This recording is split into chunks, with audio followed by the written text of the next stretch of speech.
Nandito pala ako ngayon sa hagna namin sa palayan at busy kami ngayon kasi magtatanim na kami ng palay.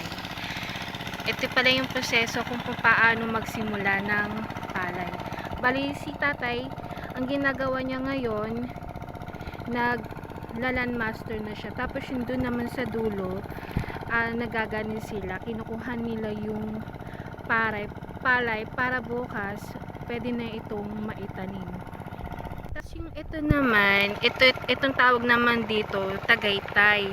Yung medyo may pagka brown, ayun yung sinabod na binhi para maging gani. Ang ibig sabihin kasi ng gani dito, ayun yung mga patubong palay na pwede nang itanim ng 18 days. Hihintayin pa yan ng 18 days.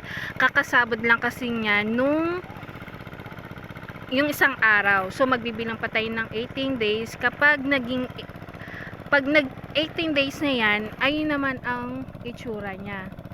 Medyo lumaki-laki na yung gani. Ayun tawag dyan sa palay na yan.